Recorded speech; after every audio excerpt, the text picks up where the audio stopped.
మా వంటగదికి స్వాగతం. మా వంటగదిలో ఈరోజు చింతపండు పులిహోర ఎలా చేయాలో చూద్దాం. దానికి కావలసిన పదార్థాలు: ఉడికించిన రైసు 2 కప్పులు, వేరుశనగ పప్పులు 2 టేబుల్ స్పూన్లు, ఎండుమిర్చి 4, ఆవాలు 1 టీ స్పూన్, మినపప్పు శనగపప్పు 2 టీ స్పూన్లు, జీలకర్ర, కరివేపాకు కొద్దిగా, పచ్చిమిర్చి 5, ఆయిల్ 5 టేబుల్ స్పూన్లు, పసుపు 1/2 టీ స్పూన్, ఉప్పు రుచికి తగినంత, చింతపండు జ్యూసు 1/2 కప్పు. ఇప్పుడు తయారు చేయటం చూద్దాం. చింతపండు జ్యూస్ తీసి స్టవ్ మీద పెట్టి చక్కగా అయ్యేంత వరకు ఉడికించుకోవాలి. 1/2 టీ స్పూన్ పసుపు, మనకు సరిపడినంత ఉప్పు కూడా వేసి ఉడికించుకుందాం.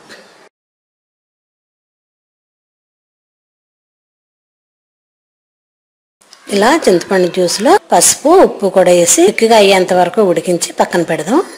ఇప్పుడు స్టవ్ పై ఆయిల్ పెట్టి ఆయిల్ వేడైన తర్వాత దానిలో పోపు దినుసులు మొత్తం వేసి ఒకసారి వేయించుకుందాం. మినపప్పు శనగపప్పు, ఆవాలు, జీలకర్ర, ఎండుమిర్చి, కరివేపాకు కూడా వేసి బాగా వేయించుకొని చింతపండు గుజ్జును కూడా వేసి బాగా వేయించుకుందాం ఆయిల్లో.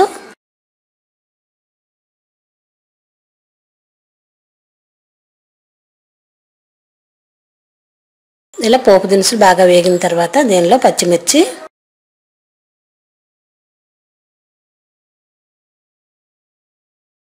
కొద్దిగా పసుపు ఉప్పు కూడా వేసి కలుపు.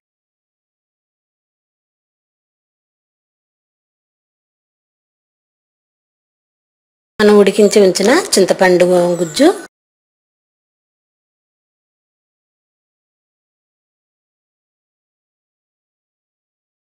వేయించి పక్కన పెట్టిన వేరుశనగ పలుకులు కూడా వేసి బాగా కలిపి 1 నిమిషం చల్లారనిద్దాం.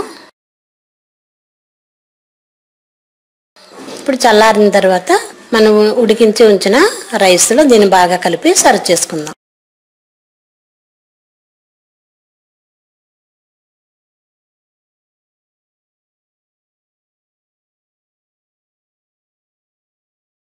ఎంతో రుచిగా ఉండే చింతపండు పులిహోర రెడీ.